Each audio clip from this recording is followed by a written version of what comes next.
तो गुस्सा खत्म करने के लिए सबसे सिंपल जो तरीका है वो है खुश रहना।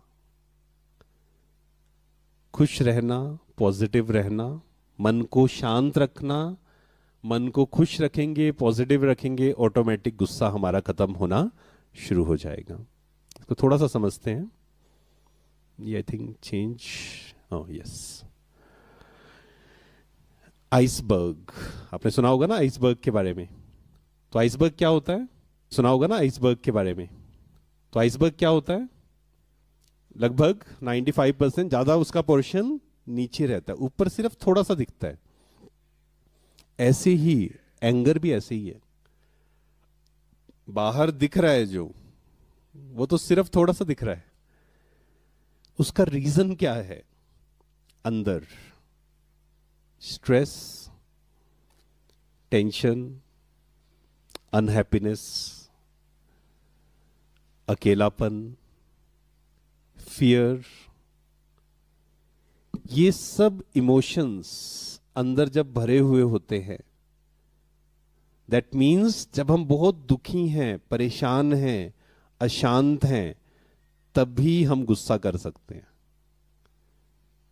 कोई व्यक्ति जो गुस्सा कर रहा है, इसका मतलब वो अंदर से बहुत परेशान है, दुखी है, शायद बहुत टेंशन है, शायद बहुत अकेला है, शायद असंतुष्ट है, शायद चाइल्ड ट्रॉमा भी हो सकता है।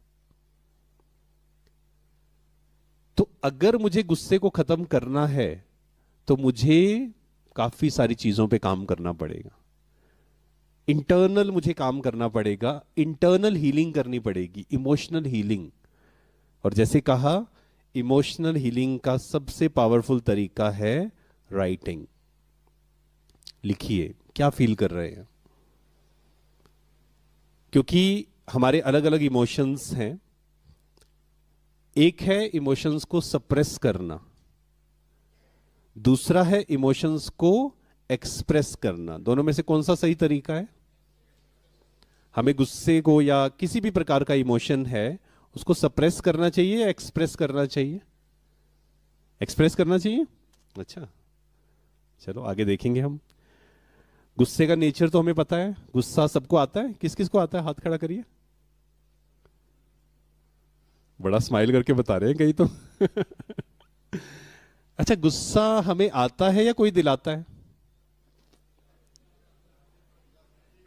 गुस्सा हमें आता है या कोई दिलाता है? दिलाता है ना, हम थोड़ी करते हैं गुस्सा। एक बहन ने यही कहा, उसने कहा देखो मैं प्रूव कर सकती हूं गुस्सा कोई दिलाता है। मैं बोला करो प्रूफ। कहती मैं एकदम शांति से मेडिटेशन करके बैठी हूं आराम से, बच्चे का एग्जाम है, उसको मैंने बहुत प्यार से कहा बेटा पढ़ लो। अगर वो पहली बार में बात मान जाए तो मुझे गुस्सा नहीं आएगा। दूसरी बार प्यार से कहा, तीसरी बार प्यार से कहा, चौथी बार प्यार से कहा, उसके बाद क्या हुआ? फिर क्या निकल गया? गुस्सा। तो गुस्से का कारण कौन है? गुस्से का कारण कौन है? वो बच्चा जो पढ़ नहीं रहा, वो बच्चा जो मोबाइल यूज कर रहा है। अगर वो मोबाइल ज्यादा यूज ना करे, अगर वो पढ़ाई करे, हम गाड़ी पे जा रहे हैं, कोई बार बार हॉर्न नहीं बजा रहा है पीछे, तो हमें गुस्सा नहीं आएगा। वो क्यों हॉर्न बजा रहा है बार बार? क्यों उसने बीच में गाड़ी खड़ी की है? अलग अलग सिचुएशंस। यहां हम एक चीज सीख कर जाएंगे, कोई हमें गुस्सा नहीं दिला सकता। बोलिए एक बार। नहीं, बिल्कुल अच्छे से आवाज नहीं आई। मतलब वो आवाज नहीं आई जैसे होता है ना कि हाँ हम एग्री करते हैं, हाँ, आपने कहा है तो बोल देते हैं, लेकिन गुस्सा ऐसा नहीं। एक बार बोलिए, कोई मुझे गुस्सा नहीं दिला सकता। है ना? वो बच्चा नहीं पढ़ रहा है, मां को स्ट्रिक्ट होना पड़ेगा या नहीं होना पड़ेगा? 100% होना पड़ेगा। अगर एक मां या पिता स्ट्रिक्ट नहीं है, वो प्रॉब्लम है। कई जगह पे स्ट्रिक्ट होना पड़ेगा, बट गुस्सा is never a solution.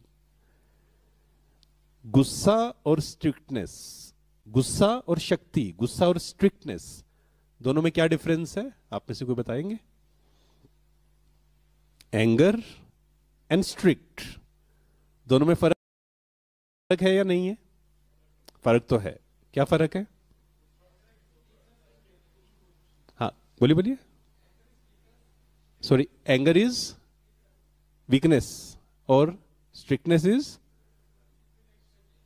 Power. Strictness power है, ठीक है। और बताएं, थोड़ा सा और एक्सप्लेन करें। डिसिप्लिन, स्ट्रिक्टनेस जो है, और एंगर, सॉरी, कंट्रोलिंग पावर नहीं है एंगर मीन्स। हाँ जी, पीछे कौन बोल रहे हैं? हाँ।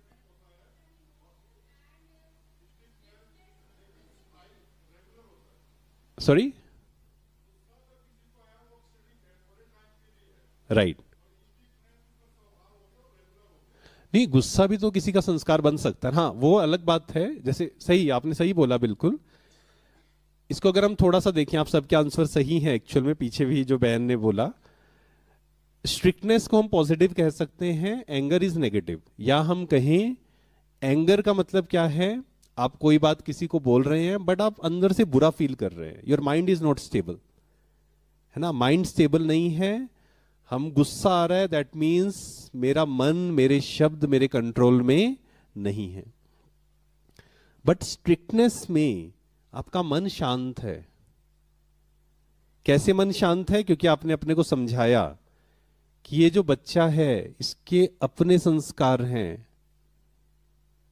ये आत्मा है, इसके अपने संस्कार हैं, इसकी अपनी यात्रा है, मेरी अपनी यात्रा है।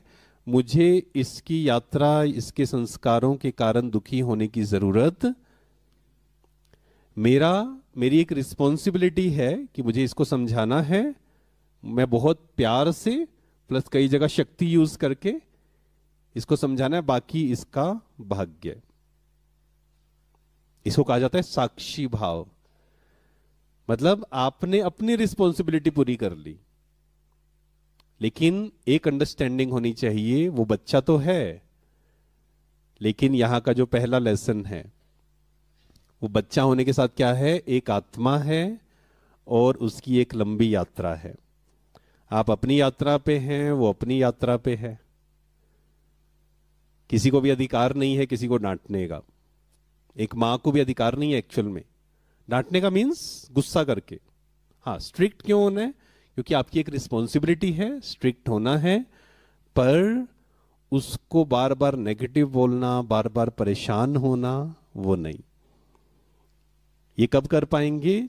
जब हमारा मन शांत होगा, तब हम गुस्से की जगह किसको यूज कर पाएंगे? स्ट्रिक्टनेस। एक एम्प्लॉई है, वो समय पे नहीं आ रहा है, नहीं आ रहा है, नहीं आ रहा है, तो ऐसा नहीं कि उसको हमेशा माफ करते जाना है। स्ट्रिक्ट होना पड़ेगा कि देखो, कल से आप समय पे नहीं आए तो आपको ये फाइन होगा, या जो भी अलग अलग चीजें, स्ट्रिक्ट होना पड़ेगा। लेकिन मैं दुखी होता रहूं, यहां पे परेशान हूं, दुखी हूं, अशांत हूं, that is not the right solution. Physiological effects of anger, ये हम सब जानते हैं कि जब गुस्सा आता है उसका प्रभाव हमारे शरीर पर पड़ता है। हमारे शरीर की ज्यादातर बीमारियां मन के कारण हैं,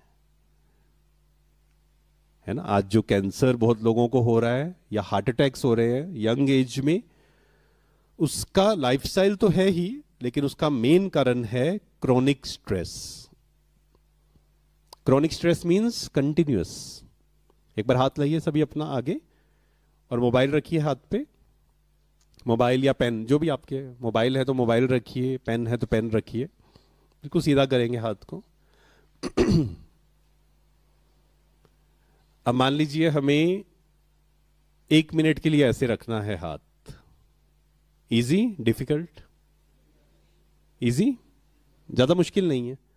किसी किसी का तो अभी भी ऐसे ऐसे हो रहा है, लेकिन ज्यादातर लोगों के लिए इजी है, ठीक है। अच्छा, 5 मिनट्स रखना है, थोड़ा मुश्किल होगा। कुछ कुछ लोग रख पाएंगे जिनको थोड़ा प्रैक्टिस होगा या जो थोड़े स्ट्रांग होंगे, है ना। अच्छा, 1 घंटा रखना है तो 1 घंटा तो बहुत मुश्किल होगा, है ना। 1 घंटा तो बहुत मुश्किल। 1 दिन रखना है। मैं कहूंगा आपको, मैं कल आऊंगा, यहीं पे बैठे मिलने चाहिए आप सब। पॉसिबल? Not possible? पॉसिबल ही नहीं है 1 दिन तो। अच्छा, 1 साल? है ना। अच्छा, अब मैं आपको एक ऑप्शन देता हूं कि जो हाथ को रिलैक्स करना चाहते हैं वो रिलैक्स करके बैठें, और जो इस सेशन में ऐसे ही करके बैठना चाहते हैं वो ऐसे करके बैठें। आपके पास चॉइस है, कौन सा चूज करेंगे? कर भी लिया सभी समझदार हैं, ऑलमोस्ट सभी ने कर भी लिया। सबने कहा कि इससे अच्छा कहीं पता लगे पूरे सेशन में बिठा दे, इससे अच्छा है कि हाथ को ऐसे कर ले। क्यों चूज किया आपने पहला ऑप्शन? क्यों चूज किया? कंफर्टेबल, कंफर्टेबल हैं हम। ये तो हमें समझ में आता है क्योंकि दिख रहा है। ये सेम मन पर आपने 1 मिनट कोई बात को पकड़ा, मान लो किसी ने आपको कुछ गलत बोल दिया, 1 मिनट पकड़ लिया, मन में सोचते रहे, कोई प्रॉब्लम नहीं है। 5 मिनट भी अगर आपने पकड़ा, उसको सोचा, इसने मेरे को ऐसे क्यों बोला, गलत बोला, इट्स ओके, कोई बात नहीं। 5 मिनट के बाद भी अगर मन को आंसर दे दें हम, कोई बात नहीं। लेकिन प्रॉब्लम कहां पे है? कब से पकड़ के बैठे हैं? अब चेक करना, हो सकता है 3 साल पहले किसी ने आपको कुछ बोला था, आज तक पकड़ा हुआ है। ऐसा नहीं दिन भर हमें याद रहता है, जब उस व्यक्ति का चेहरा सामने आता है या उसका नाम सामने आता है, सेम इमोशंस ट्रिगर हो जाते हैं। और हमारा मन डिफरेंशिएट या हमारा शरीर डिफरेंशिएट नहीं कर पाता कि रियल में कोई चीज हो रही है या हम इमेजिन कर रहे हैं। इसलिए उस समय किसी ने हमें कुछ बोला था, जो इमोशंस हमें फील हुए, उसका प्रभाव जो हमारे शरीर पर पड़ा, वही सेम कब होता है ट्रिगर? जब उसके बारे में हम सोचते हैं, परेशान होते हैं। तो इसलिए बातों को पकड़कर नहीं रखना है ना। यहां पर एक पावर सिखाई जाती है। हम सबके अंदर बहुत सारी शक्तियां हैं आत्मा के अंदर, उसमें से एक शक्ति है पावर टू लेट गो। कौन सी शक्ति है? पावर टू लेट। उसके लिए एक स्लोगन दिया जाता है, बीत गई सो बात नहीं। बोलिए एक बार सभी, बीत गई सो। मन को समझाना है बार बार, पास्ट इज पास्ट, हो गया। उसने मुझे ऐसा क्यों बोला? उसकी मर्जी, उसने बोला ना, क्या फर्क पड़ता है? अगर आप सही हैं, कोई आपको गलत बोल रहा है, उससे कोई फर्क नहीं पड़ना चाहिए। और अगर आप सही नहीं हैं, कोई बोल रहा है, तो बहुत अच्छी बात है ना। मान लो मेरी गलती है, कोई बोल रहा है, तो अच्छी बात है, वो उसको स्वीकार करना है। लेकिन आपकी गलती नहीं है, आप बहुत अच्छे हैं, लेकिन कोई बोल रहा है इससे खराब इंसान कोई नहीं है दुनिया में। एक जैसे बहन आए तो ना, वो सिंगिंग, बहुत अच्छे सिंगर थे। उन्होंने कहा कि ना, मेरे पति जो है मेरे को बोलते हैं तुम्हारी आवाज ना कौवे की जैसी है। क्या सही में मेरी आवाज ऐसी है? तो मैंने कहा कि आपको क्यों फर्क पड़ रहा है किसी की बात से? हो सकता है किसी बात से परेशान हो कुछ, और वो गुस्सा आप पे निकाल रहे हैं। तो हमें क्या करना है? क्या करना है? Let go. पास्ट की बातों को पकड़कर खुश रहने की विधि क्या है? पास्ट की बातों को पकड़कर नहीं रखना है। अगर पास्ट को हम भूल पाए, मतलब भूलना मतलब ये नहीं है कि 10 साल पहले क्या हुआ याद ही नहीं है हमें, नहीं, इसका मतलब ये नहीं है। कहा जाता है ना फॉरगेट द पास्ट। तो मैं सोचता था मेरे को याद है क्या था या कॉलेज में क्या था, याद है ना, पर उसको याद करके वो इमोशंस हमें फील नहीं करने हैं। क्योंकि जो कुछ भी हमारे साथ हुआ वो हमारा ही कार्मिक अकाउंट था जो सेटल हुआ। इसको हम चाहे माने या ना माने, बट सत्य यही है। आपके साथ अगर किसी ने गलत भी किया, वो भी हमारा ही कार्मिक अकाउंट था, सेटल हुआ। अब इससे बाहर निकलिए, नहीं तो प्रेजेंट में दुखी होकर, परेशान होकर हम अपना फ्यूचर खराब कर रहे हैं। राइट?